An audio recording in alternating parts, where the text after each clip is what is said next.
श्रीनटेशसहस्रनामस्तोत्रम् यस्मात् सर्वं समुत्पन्नं चराचरमिदं जगत् इदं नमो नटेशाय तस्मै कारुण्यमूर्तये। ॐ कैलासशिखरे रम्ये रत्नसिंहासने स्थितं शङ्करं करुणामूर्तिं प्रणम्य परयामुदा विनयावनता भूत्वा पप्रच्छ परमेश्वरी भगवन् भव सर्वज्ञ भवतापहराव्यया। त्वत्तः श्रुतं मया देव सर्वं नाम सहस्रकं नटेशस्य तु नामानि न श्रुतानि मया प्रभो। असकृत् प्रार्थितोऽपि त्वं न तत्कथितवानसि इदानीं कृपया शम्भो वद वाञ्छाभिपूर्तये। श्रीशिव उवाच साधु साधु महादेवि पृष्ठं सर्वजगद्हितं पुरा नारायणः श्रीमान् लोकरक्षापरायणः क्षीराब्धौ सुचिरं कालं साम्बमूर्तिधरं शिवं मामेकाग्रेण चित्तेन ध्यायन्यवसदच्युतः तपसा तस्य सन्तुष्टः प्रसन्नोऽहं कृपावशात्। ध्यानात् समुत्थितो विष्णुर्लक्ष्म्या मां पर्यपूजयत् तुष्टावविविधैः स्तोत्रैः वेदवेदान्तसंहितैः वरं वरय हे वत्स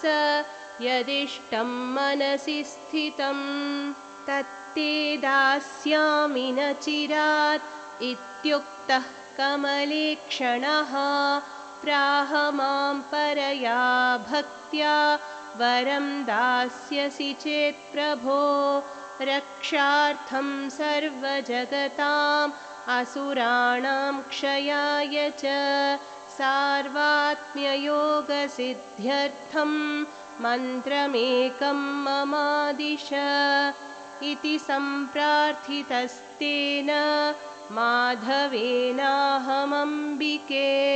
सञ्चिन्त्यानुत्तमं स्तोत्रं सर्वेषां सर्वसिद्धिदं नटेशनाम साहस्रम् उक्तवानस्मि विष्णवे तेन जित्वा सुरान् सर्वान् ररक्ष सकलं जगत् सार्वात्म्ययोगसिद्धिं च प्राप्तवानम्बुजेक्षणः तदेव प्रार्थयस्यद्य नाम साहस्रमम्बिके पठनान्मननात् तस्य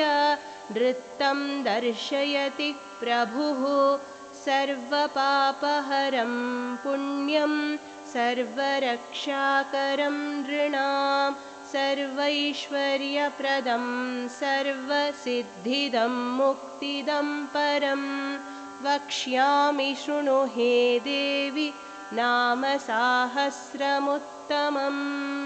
ध्यायेत् कोटिरविप्रभं त्रिनयनं शीतांशुगङ्गाधरं दक्षाङ्घ्रिस्थितवामकुञ्चितपदं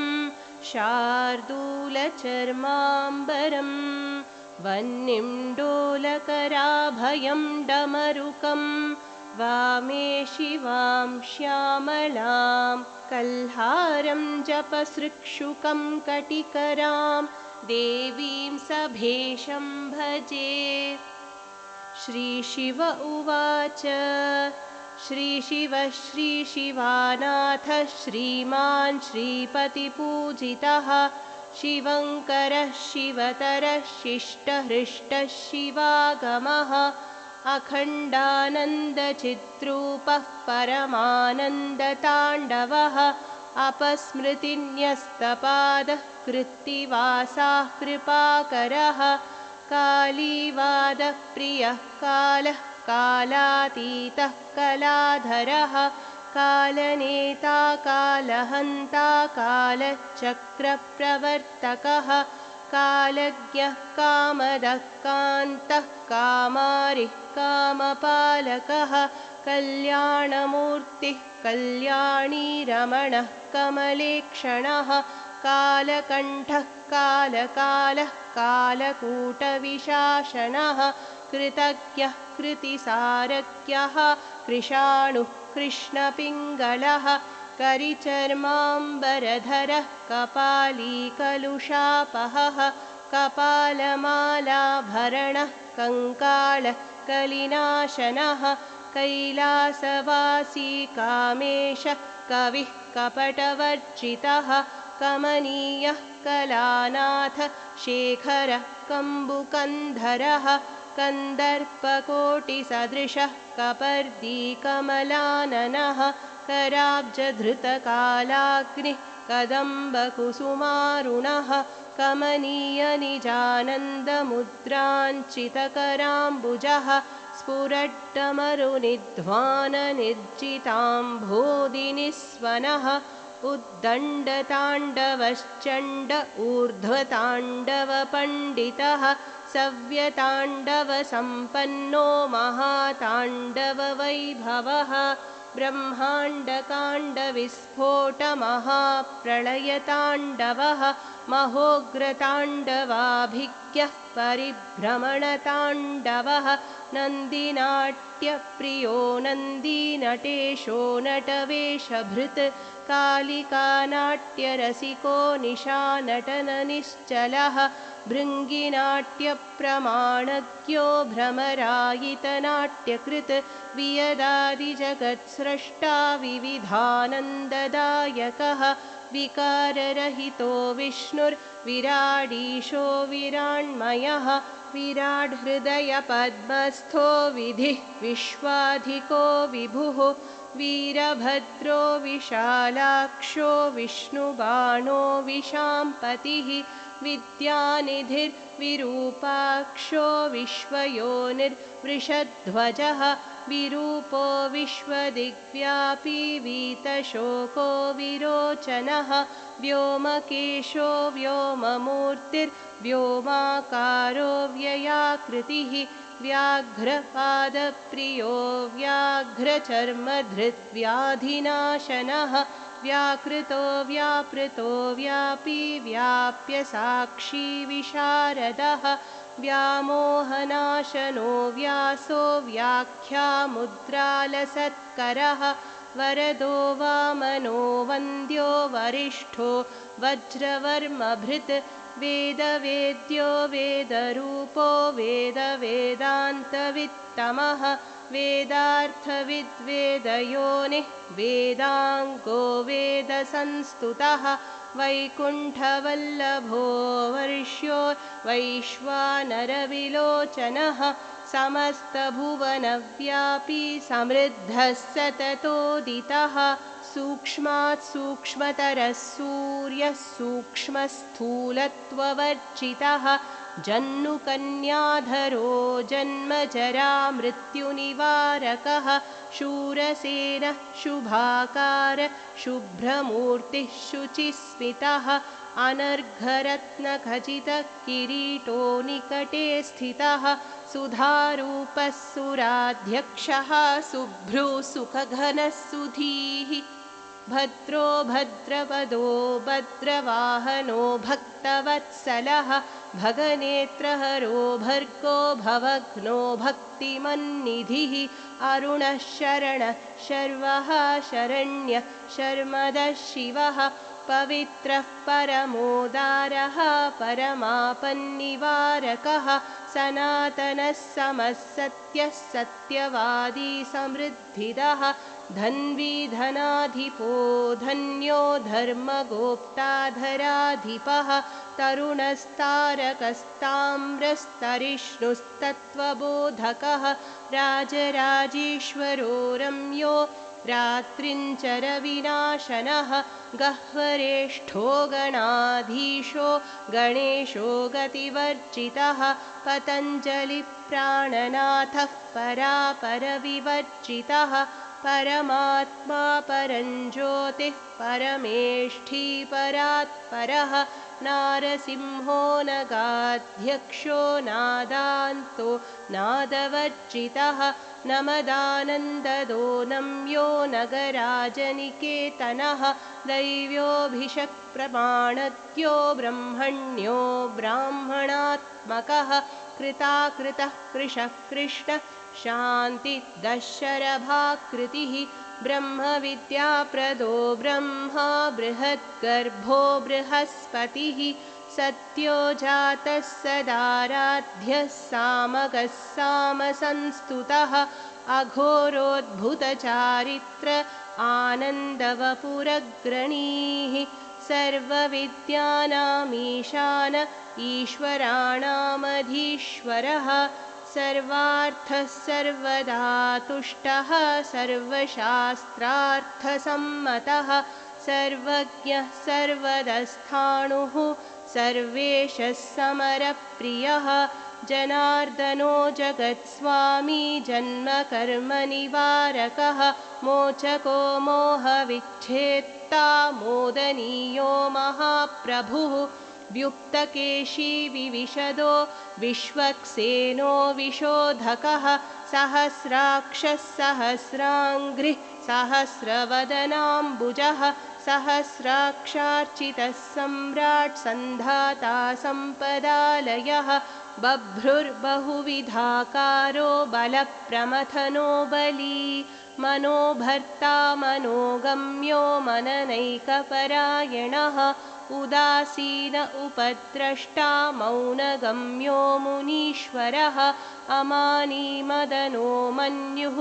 अमानो मानदो मनुः यशस्वी यजमानात्मा यज्ञभुक्यजनप्रियः मीढुष्टमो मृगधरो मृकण्डुत्तनयप्रियः पुरुहूतः पुरद्वेषी पुरत्रयविहारवान् पुण्यः पुमान् पुरिषयः पूषा पूर्णः पुरातनः शयनः शन्तमः शान्तः शासकः श्यामलाप्रियः भावज्ञो बन्धविच्छेत्ता भावातीतो भयङ्करः मनीषी मनुजाधीशो मिथ्याप्रत्ययनाशनः निरञ्जनो नित्यशुद्धो नित्यबुद्धो निराश्रयः निर्विकल्पो निरालम्बो निर्विकारो निरामयः निरङ्कुशो निराधारो निरपायो निरत्ययः गुहाशयो गुणातीतो गुरुमूर्तिर्गुहप्रियः प्रमाणं प्रणवः प्राज्ञः प्राणदः प्राणनायकः सूत्रात्मा सुलभः स्वच्छः सुदरः सुन्दराननः कपालमालालङ्कारः कालान्तः कवपुर्धरः दुराराध्यो दुराधर्षो दुष्टदूरो दुरासदः दुर्विज्ञेयो दुराचारनाशनो दुर्मदान्तकः सर्वेश्वरः सर्वसाक्षी सर्वात्मा साक्षिवर्जितः सर्वद्वन्द्वक्षयकरः सर्वापद्विनिवारकः सर्वप्रियतमः सर्वदारिद्र्यक्लेशनाशनः द्रष्टा दर्शयिता दान्तो दक्षिणामूर्तिरूपभृत् दक्षाध्वरहरो दक्षो दहरस्थो दयानिधिः समदृष्टिः सत्यकामः सनकादिमुनिस्तुतः पतिः पञ्चत्वनिर्मुक्तः पञ्चकृत्यपरायणः पञ्चयज्ञप्रियः पञ्चप्राणाधिपतिरव्ययः पञ्चभूतः प्रभुः पञ्चपूजासन्तुष्टमानसः विघ्नेश्वरो विघ्नहन्ता शक्तिपाणिश्वरोद्भवः गूढो गुह्यतमो गोप्यो गोरक्षीगणसेवितः सुव्रतः सत्यसङ्कल्पः ससंवेद्यः सुखावहः योगगम्यो योगनिष्ठो योगानन्दो युधिष्ठिरः तत्त्वावबोधस्तत्त्वेषः तत्त्वभावस्तपोनिधिः अक्षरस्त्र्यक्षरस्त्र्यक्षः पक्षपातविवर्जितः माणिभद्रार्चितो मान्यो मायावी मान्त्रिको महान् कुटारभृत्कुलाद्रीशः कुञ्चितैकपदाम्बुजः यक्षराड्यज्ञफलदो यज्ञमूर्तिर्यशस्करः सिद्धेशः सिद्धिजनकः सिद्धान्तः सिद्धवैभवः रविमण्डलमध्यस्थो रजोगुणविवर्जितः वह्निमण्डलमध्यस्थो वर्षीयान् वरुणेश्वरः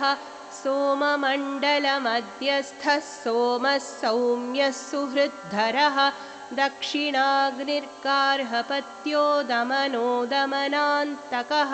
चतुर्वक्त्रश्चक्रधरः पञ्चवक्त्रः परन्तपः विश्वस्यायतनो वर्यो वन्दारुजनवत्सलः गायत्रीवल्लभो गार्ग्यो गायकानुग्रहोन्मुखः अनन्तरूप एकात्मा स्वस्तरुर्व्याहृतिस्वधा स्वाहारूपो वसुमनः वटुकः क्षेत्रपालकः श्राव्यः शत्रुहरः शूली श्रुतिस्मृतिविधायकः अप्रमेयो प्रतिरथः प्रद्युम्नः प्रमथेश्वरः अनुत्तमो ह्युदासीनो मुक्तिदो मुदिताननः ऊर्ध्वरेता ऊर्ध्वपादः प्रौढनर्तनलम्पटः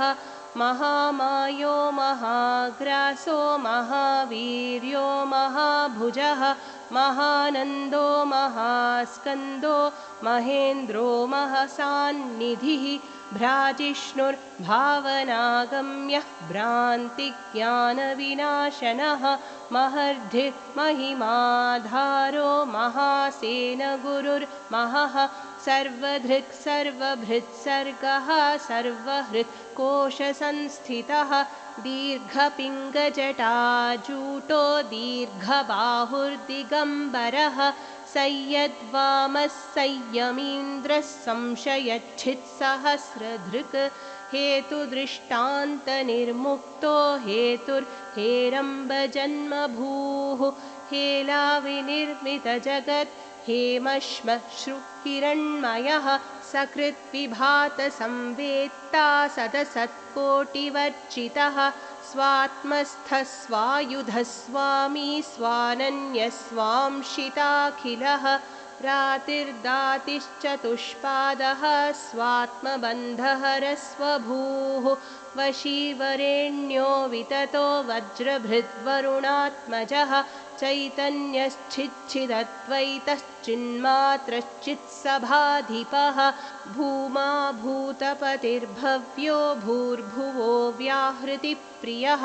वाच्यवाचकनिर्मुक्तो वागीशो वागगोचरः वेदान्तकृत्तुर्यपादो वैद्युतः सुकृतोद्भवः अशुभक्षयकृज्योतिः अनाकाशो ह्यलेपकः आप्तकामोऽनुमन्तात्मकामो भिन्नो ननुर्हरः अस्नेहः सङ्गनिर्मुक्तो ह्रस्वो दीर्घो विशेषकः स्वच्छन्दः स्वच्छसंवित्तिरन्वेष्टव्यो श्रुतोऽमृतः अपरोक्षो व्रणो लिङ्गो विद्वेष्टा प्रेमसागरः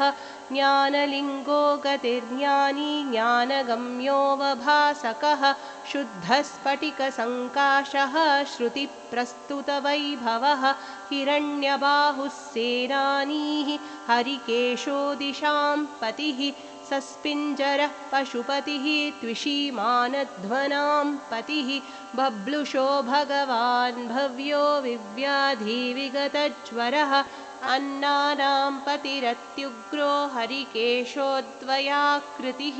पुष्टानां पतिरव्यग्रो भवहेतुर्जगत्पतिः आततावी महारुद्रः क्षेत्राणाम् अधिपोक्षयः सूतः सदस्पतिः सूरिः अहन्त्यो वनपो वरः रोहितस्थपतिर्वृक्षः पतिर्मन्त्री च वाणिजः कक्षपश्च भुवन्तिश्च भवाख्यो वारिवस्कृतः ओषधीशः सतामीशः उच्चैर्घोषो विभीषणः पत्तीनामधिपकृत्स्नवीतो धावन् स सत्त्वपः सहमानः सत्यधर्मानिव्याधिनियमो यमः आव्याधिपतिरादित्यः ककुभः कालकोविदः निषङ्गीषु धीमान् इन्द्रः तस्कराणामधीश्वरः निचेरुकः परिचरोरण्यानां पतिरद्भुतः सृकावीमुष्णतां नातः पञ्चाशद्वर्णरूपभृत् नक्तञ्चरः प्रकृन्तानां पतिर्गिरिचरो गुरुः कुलुञ्चानां पतिः कूप्यो धन्वावीधनधाधिपः आतन्वानः शतानन्दः गृत्सो गृत्सपतिः सुरः व्रातो व्रातपतिर्विप्रो वरीयान् क्षुल्लकक्षमी बिल्मी बरूथी दुन्दुभ्य आहनन्यः प्रमर्शकः धृष्णुर्दूतस्तीक्ष्णदंष्ट्रः सुधन्वासुलभः सुखी सृत्यपत्यः स्वतन्त्रस्थः काट्यो नीप्यः करोटिभृत् सूद्यः सरस्यो वैशान्तो नाद्यो वट्यः प्रवर्षकः विद्युत्यो विशदो मेध्यो रेश्मियो वास्तुपो वसुः अग्रे वधोऽग्रे सम्पूज्यो हन्ता तारो मयो भवः मयस्करो महातीर्थ्यः कूल्यः पार्यः पदात्मकः शङ्गः प्रतरणो वार्यः फेन्यः शष्प्यः प्रवाहजः मुनिरातार्य आलाद्य सिकत्यश्चाथ किं शिलः पुलस्त्यक्षयणो गृध्यो गोष्ठ्यो गोपरिपालकः शुष्क्यो हरित्यो लोप्यश्च सूर्म्यः पर्ण्यो निमादिभूः पर्णशत्यः प्रत्यगात्मा प्रसन्नः परमोन्नतः शीघ्री यशीभ्य आनन्द क्षयद्वीरः शरोक्षरः पाशीपातकसंहर्ता तीक्ष्णे शुष्टिमिरापहः वराभयप्रदो ब्रह्म पुच्छो ब्रह्मविदाम्बरः ब्रह्मविद्या गुरुर्गुह्यो गुह्यकैः समभिष्टुतः कृतान्तकृत्क्रियाधारः कृतीकृपणरक्षकः नैष्कर्म्यदो नवरसस्त्रिस्थः त्रिपुरभैरवः त्रिमात्रकस्त्रिवृद्रूपः तृतीयस्त्रिगुणातिकः त्रिधामा त्रिजगद्धेतुः त्रिकर्ता तिर्यगूर्ध्वकः प्रपञ्चोपशमो नाम रूपद्वयविवर्जितः प्रकृतिशः प्रतिष्ठाता प्रभवः प्रमथः प्रति सुनिश्चितार्थो राद्धान्तः तत्त्वमर्थस्तपोमयः हितः प्रमाता प्राग्वर्ती सर्वोपनिषदाशयः विशृङ्खलो वियद्धेतुः विषमो विद्रुमप्रभः अखण्डबोधो खण्डात्मा घण्टामण्डलमण्डितः अनन्तशक्तिराचार्यः पुष्कलः सर्वपूरणः पुरुजित्पूर्वजः पुष्पहासः पुण्यफलप्रदः ध्यानगम्यो ध्यातृरूपो ध्येयो धर्मविदाम्बरः अवशस्ववशस्थाणुः अन्तर्यामी शतक्रतुः कूटस्थः कूर्मपीठस्थः कूष्माण्डग्रहमोचकः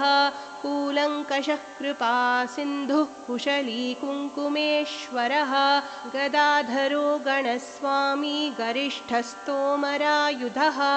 जवनो जगदाधारो जमदग्निर्जराहरः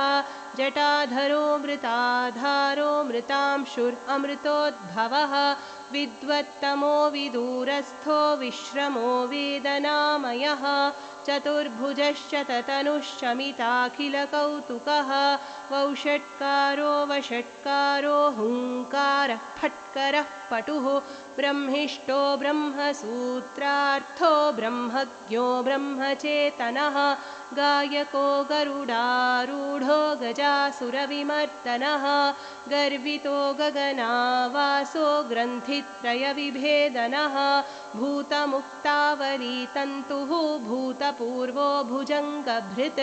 अतर्क्यः सुकरः सूरः सत्तामात्रः सदाशिवः शक्तिपातकरः शक्तः शाश्वतः श्रेयसां निधिः अजीर्णः सुकुमारोऽन्यः पारदर्शी पुरन्दरः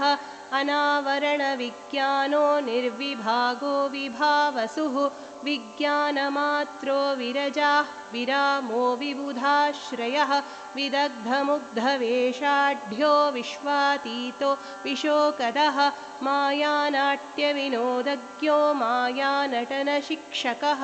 मायानाटककृन्मायी मायायन्त्रविमोचकः वृद्धिक्षयविनिर्मुक्तो विद्योतो विश्ववञ्चकः कालात्मका कालिकानाथः कार्कोटकविभूषणः षडूर्मिरहितस्तव्यः षड्गुणैश्चर्यदायकः षडाधारगतः साङ्ख्यः षडक्षरसमाश्रयः अनिर्देश्यो निलोगम्यो विक्रियो मोघवैभवः हेयादेयविनिर्मुक्तो हेलाकलितताण्डवः अपर्यन्तो परिच्छेद्यो गोचरो ऋग्विमोचकः निरंशो निगमानन्दो निरानन्दो निदानभूः आदिभूतो महाभूतः स्वेच्छाकलितविग्रहः निस्पन्दः प्रत्यगानन्दो निर्निमेषो निरन्तरः प्रबुद्धः परमोदारः परमानन्दसागरः संवत्सरः कलापूर्णः सुरासुरनमस्कृतः निर्वाणदो निवृत्तिस्थो निर्वैरो निरुपाधिकः आभास्वरः परं तत्त्वम् आदिमः पेशलः पविः